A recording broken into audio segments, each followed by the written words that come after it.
साबिक वज़ीर-ए-आज़म मोहम्मद नवाज शरीफ का कहना है कि जस्टिस रिटायर्ड साकिब निसार ने आइन की खिलाफ वर्जी की, कानून तोड़ा है। जस्टिस रिटायर्ड साकिब निसार ने मुल्क को नाकाबिले तलाफी नुकसान पहुँचाया है, उनके खिलाफ कार्रवाई होनी चाहिए। वो लंदन में मीडिया से गुफ्तगू कर रहे थे। उन्होंने कानून को वायलेट किया है, उन्होंने आइन को वायलेट किया है और दूसरे जो भी लोग आइन को कानून को वायलेट करते हैं वो सीधा जेलों में जाते हैं। तो कोई अगर अपनी चीफ जस्टिसशिप के ज़माने में साकिब निसार साहब ने जो काम किए हैं वो देख लें। अभी शौकत सदीकी साहब जो कल टेलीविज़न पे आए हैं, उन्होंने क्या बातें की हैं अब, और उन्होंने साकिब निसार साहब का नाम लिया है। अब साकिब निसार साहब किस किस चीज़ का दिफा करेंगे?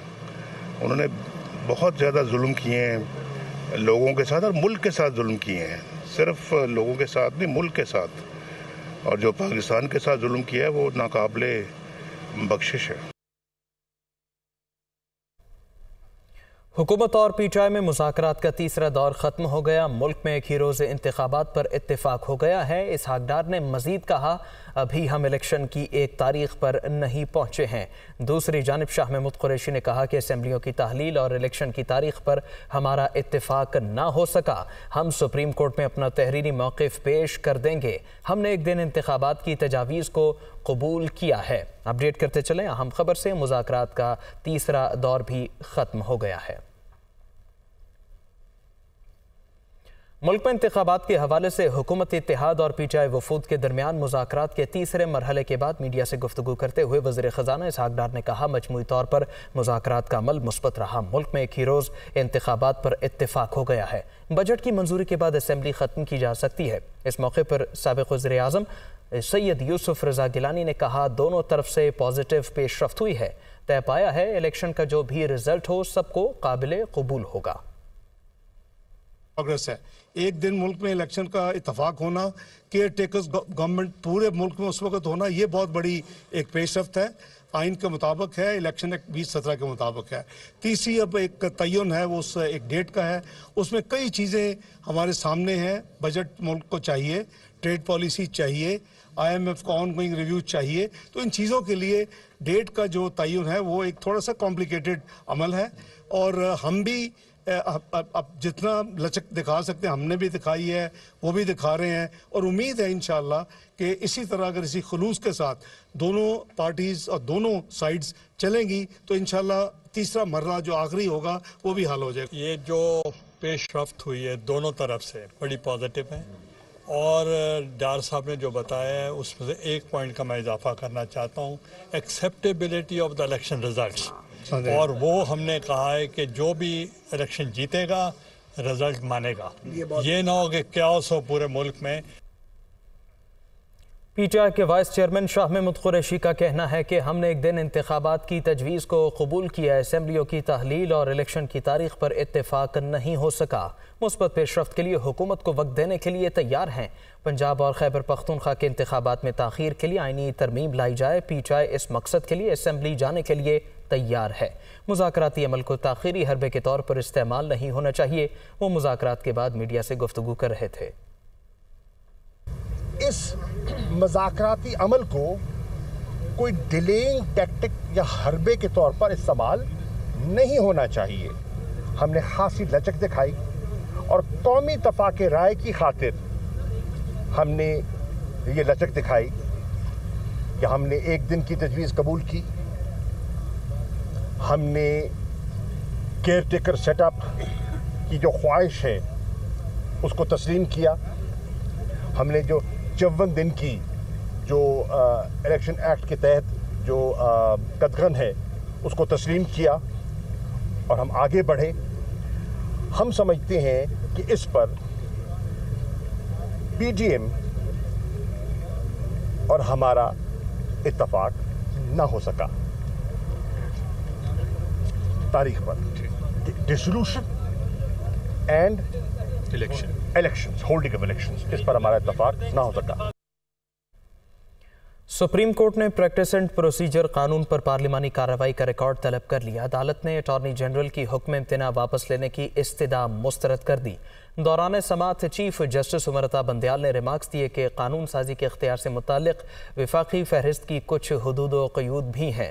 रिपोर्ट देखिए। Supreme court rules and procedure bill के खिलाफ दरखास्तों पर समाअत। अटॉर्नी जनरल की बिल पर हुक्म इम्तना वापस लिए जाने की इस्तदा मुस्तरद। सुप्रीम कोर्ट ने सियासी जमातों और वकला तंजीमों से 8 मई तक तहरीरी दलाइल मांग लिए। कायमा कमेटी में होने वाली बहस और पार्लिमानी कार्रवाई का रिकॉर्ड भी तलब। जस्टिस मुजाहिर नकवी को बेंच से अलग करने की इस्तदा भी मुस्तरद कर दी गई। 8 रुकनी लार्जर बेंच के रूबरू समाअत के दौरान PTI के वकील तारिक रहीम ने कहा कि अदालती इस्लाहात बिल कानून का हिस्सा बन चुका है। चीफ जस्टिस ने रिमार्क्स दिए कि गुज़िश्ता हुक्मनामा अबूरी नौयत का था। जमहूरियत आइन के अहम खदोखाल में से है। आज़ाद अदलिया और वफाक भी आइन के अहम खदोखाल में से हैं। देखना है कि अदलिया का जुज़्व तब्दील हो सकता है। चीफ जस्टिस ने मजीद कहा, अदलिया की आज़ादी बुनियादी हक है। मुकदमे पर फरीकैन से संजीदा बहस की तवक्का है। पाकिस्तान बार कौंसिल ने जस्टिस मुजाहिर नकवी को बेंच से अलग करने की इस्तदा की। पाकिस्तान बार कौंसिल के नुमाइंदे ने कहा कि मुनासिब होगा इस मुकदमे में फुल कोर्ट तश्कील दिया जाए। बेंच में 7 सीनियर तरीन जजेस शामिल हों तो कोई एतराज़ नहीं कर सकेगा।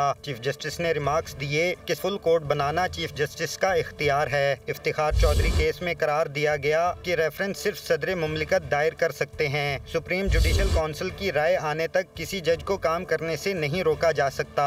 जस्टिस काजी फाइज ईसा केस में भी अदालत ने यही फैसला दिया। मुझ समेत सुप्रीम कोर्ट के अक्सर जजेस के खिलाफ शिकायत आती रहती हैं। सियासी मामलात ने अदालत का माहौल आलूदा कर दिया है। सियासी लोग इंसाफ नहीं मनपसंद फैसले चाहते हैं। दूसरी जानिब सुप्रीम कोर्ट रजिस्ट्रार ने 6, 10, 17, 26 और 27 अप्रैल को असम्बली कार्रवाई और खजाना कमेटी का रिकॉर्ड देने के लिए स्पीकर को लिख दिया है। एक इदारा कोशिश कर रहा है असेंबली मुद्दत पूरी ना करे। कभी मुज़ाकरात का कहा जा रहा है, कभी तारीखें दी जा रही हैं। इख्तिलाफात भुलाकर पार्लियामेंट के वक़ार की जंग लड़ना पड़ेगी। हम अपने वज़ीर आज़म की बलि नहीं चढ़ाएंगे। पार्लियामान का हर कीमत पर दिफा करेंगे। कोई भी आइन से मावरा नहीं। सब अपनी अपनी हुदूद में रहकर काम करें। हमने बहुत हिसाब दे दिए, अब हमें भी हिसाब दिया जाए।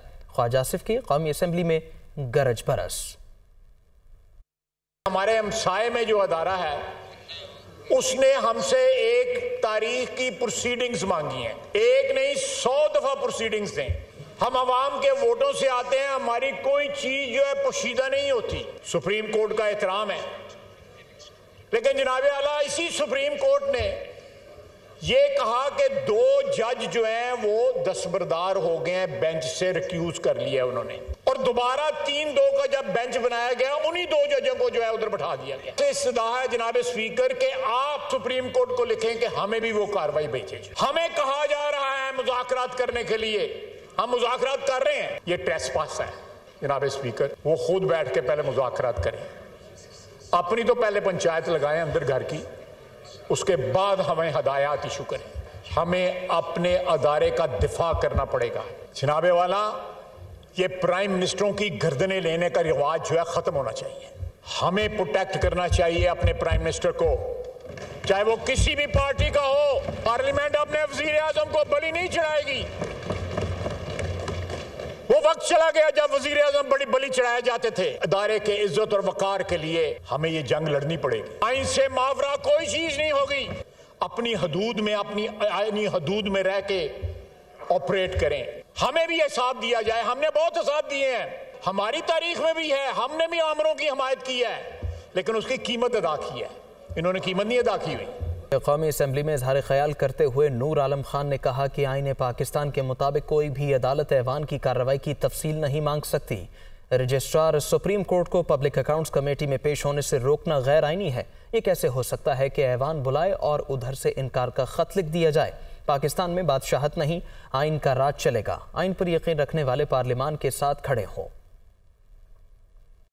ये कॉन्स्टिट्यूशन ऑफ पाकिस्तान है, इसमें साफ ये कहता है कोई भी कोर्ट इस पार्लियामेंट के कागजात या प्रोसीडिंग वो नहीं मांग सकते। हां, इसी कॉन्स्टिट्यूशन में पब्लिक अकाउंट्स कमेटी को और रूल्स ऑफ प्रोसीजर में ये इख्तियार हासिल है कि जो कमेटी किसी भी दफ्तर में किसी भी उससे एविडेंस वो मांग सकती है और वो लायबल है कि वो उसके वो कागजात वहां पे इस कमेटी में वो वहां पे वो रिकॉर्ड देगा। अगर नहीं देगा तो वो क्या कॉन्स्टिट्यूशन कहता है कि उसके खिलाफ आप एक्शन ले सकते हैं।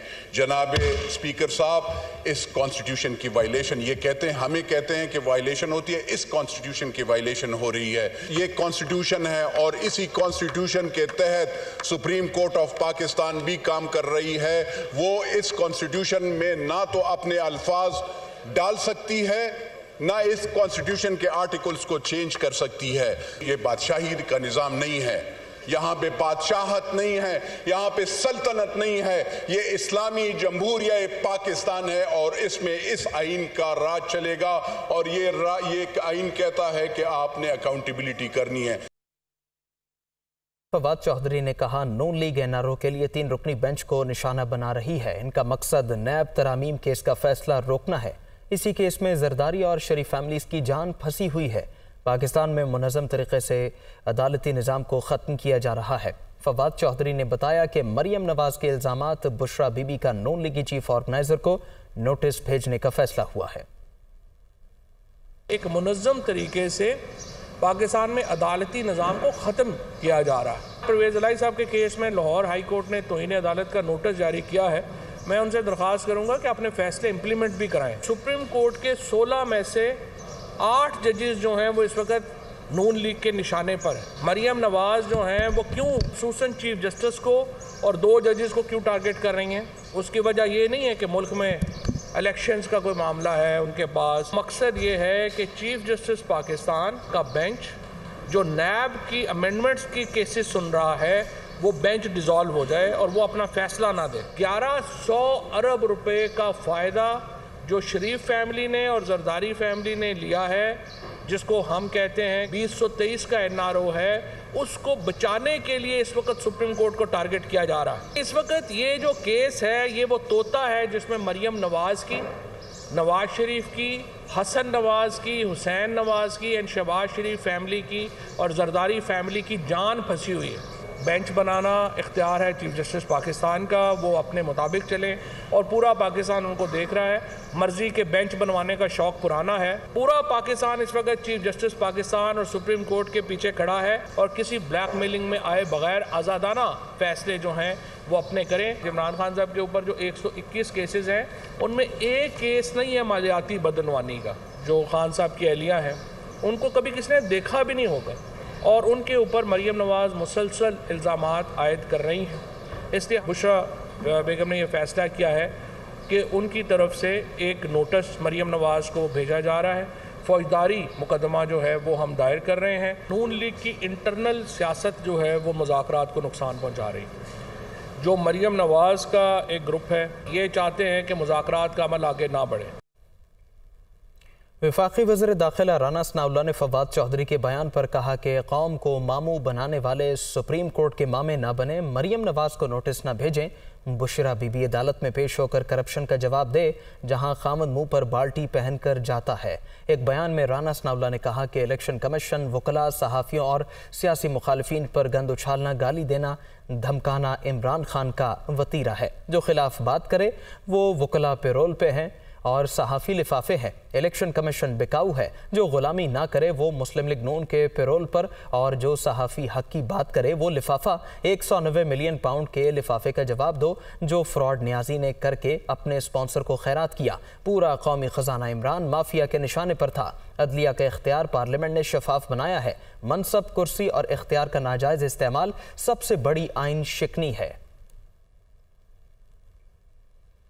सुप्रीम कोर्ट ने कौमी असम्बली सेक्रेटेरिएट को एक ख़त के ज़रिए अदलिया से मुतालिक हालिया करारदादों और कायमा कमेटी ख़जाना के ज़िमनी मालियाती बिल पर इजलासों के मिनट्स फ्राहम करने की हिदायत की है। असम्बली सेक्रेटेरिएट ज़राए का कहना है लीगल टीम से मुशावरत करके ख़त का जवाब दिया जाएगा। रजिस्ट्रार सुप्रीम कोर्ट ने स्पीकर कौमी असम्बली के नाम एक ख़त के बज़रिए असम्बली सेक्रेटेरिएट से कहा कि हालिया चंद दिनों में सुप्रीम कोर्ट के मुअज़्ज़ज़ जजेस और फैसलों के हवाले से जो ऐवान ने करारदादें मंजूर की हैं इनके मतन फराहम किए जाएं। कौमी असम्बली सेक्रेटेरिएट के ज़राए का कहना है कि स्पीकर की तरफ से अटॉर्नी जनरल और कानूनी टीम से मुशावरत की जाएगी और भरपूर मुशावरत के बाद कौमी असम्बली सेक्रेटेरिएट की तरफ से सुप्रीम कोर्ट को ख़त का जवाब दिया जाएगा। साबिक स्पीकर कौमी असम्बली असद कैसर ने कहा कि इमरान खान ने कहा है 14 मई से पहले असम्बलियाँ तहलील की जाएं, अभी तो मुज़ाकरात हो रहे हैं।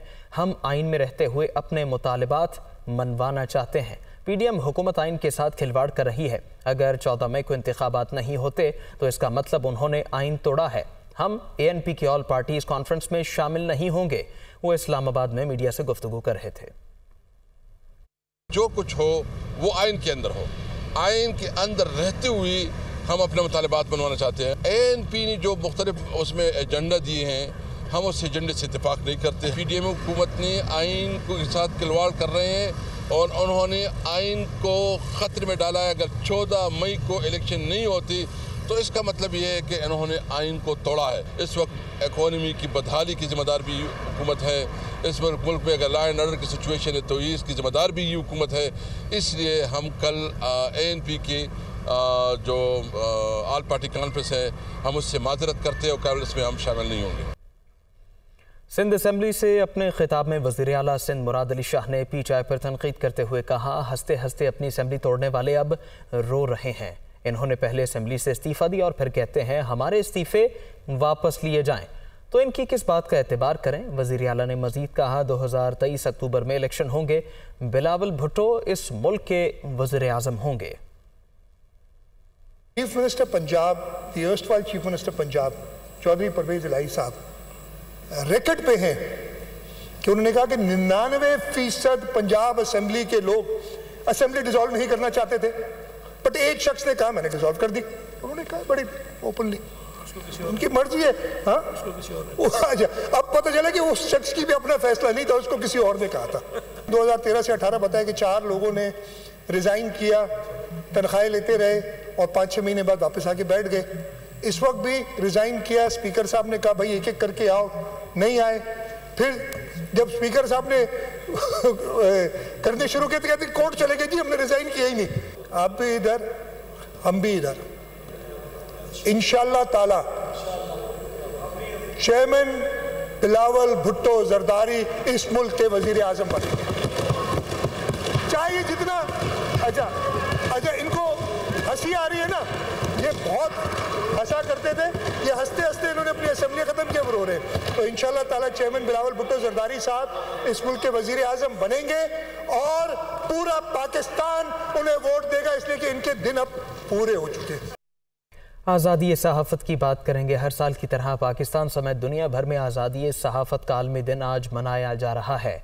पाकिस्तान सहाफ़ियों को लाहिक ख़तरात के हवाले से दुनिया के चंद ख़तरनाक तरीन ममालिक में से एक है, जहाँ आज़ादी इजहार के जुर्म में मुतादिद सहाफ़ी अपनी जानें भी कुर्बान कर चुके हैं।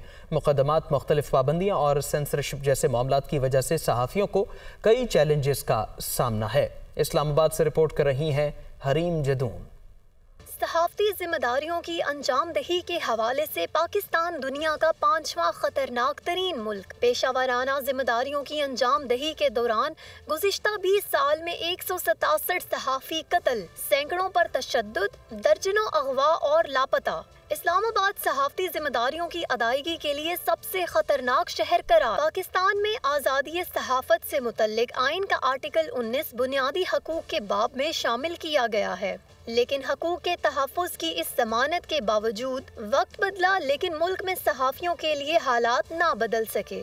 एक रिपोर्ट के मुताबिक पिछले 11 महीनों मई 2022 से लेकर मार्च 2023 तक के दौरान सहाफ़ियों पर कातिलाना हमलों और धमकियों के 140 केसेस रिपोर्ट हुए।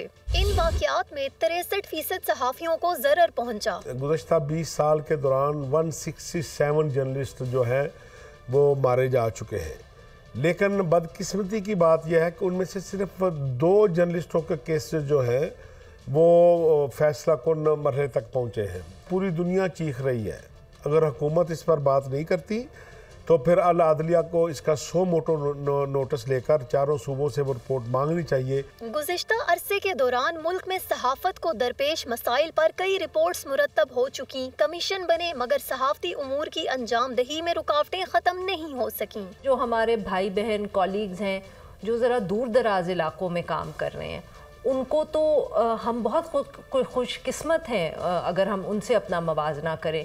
उनको तो हर वक्त अपनी ज़िंदगी का भी एक ख़तरा होता है, ना नौकरी की कोई सिक्योरिटी होती है, ना वो उनकी जो ज़िंदगी है उसकी कोई सिक्योरिटी होती है। वो तो बहुत ज़्यादा हमसे प्रेशर्स होते हैं। मुश्किलात चाहे जो भी हों, पाकिस्तानी सहाफ़ियों ने अपने जज्बे और जुर्रत के साथ सच्चाई का अलम हमेशा बुलंद और मुल्की सहाफ़त को हमेशा मोतबर रखा है। सहाफ़त एक मुकद्दस पेशा है और सहाफ़ती बरादरी का कहना है कि मुश्किलात चाहे कितनी ही आए, वो अपनी कौम और दुनिया के सामने सच लाने के लिए पुरअज़म है और अपनी पेशा वराना जिम्मेदारियाँ अदा करते रहेंगे। कैमरामैन खालिद करदेजी के साथ हरीम जदून, दुनिया न्यूज़, इस्लामाबाद। डॉलर के मुकाबले रुपए की कदर में कमी रिकॉर्ड की गई। दूसरी जानिब स्टॉक मार्केट में 346 पॉइंट्स का इजाफा हुआ। डॉलर के मुकाबले रुपए की कदर में कमी रिकॉर्ड की गई। इंटरबैंक में डॉलर 8 पैसे इजाफे से 283 रुपए 92 पैसे पर बंद हुआ, जबकि ओपन मार्केट में डॉलर 290 रुपए पर फरोख्त हुआ। दूसरी जानिब पाकिस्तान स्टॉक एक्सचेंज में मजमूई तौर पर मजबूत रुझान देखने में आया। यही वजह है कि इख्तिताम पर मार्केट 346 पॉइंट्स के इजाफे से 100 इंडेक्स 41,927 पॉइंट्स की सतह पर बंद हुआ। माशी तज्ज़ियेकारों के मुताबिक बिगड़ती माशी और सियासी सूरत-ए-हाल के असरात स्टॉक मार्केट और रुपए की कदर पर नजर आ रहे हैं। हालात में बेहतरी के लिए तमाम स्टेक होल्डर्स को एक प्लेटफॉर्म पर इकट्ठा होने की जरूरत है। आलमी मार्केट में पेट्रोल मसनूआत की कीमतों में कमी के रुझान के बावजूद हुकूमत ने डीजल और मट्टी का तेल तो सस्ता कर दिया, मगर पेट्रोल की कीमत कम नहीं की। हुकूमत ने आलमी कीमतों के तनाजुर में कितना रिलीफ अवाम को मुंतकिल करना था जो नहीं किया गया, इस्लामाबाद से रिपोर्ट में जानते हैं। दुनिया भर में पेट्रोलियम कीमतें कम, पाकिस्तान में पेट्रोल सस्ता ना हो सका, अवाम 40 रुपए फी लीटर रिलीफ से महरूम।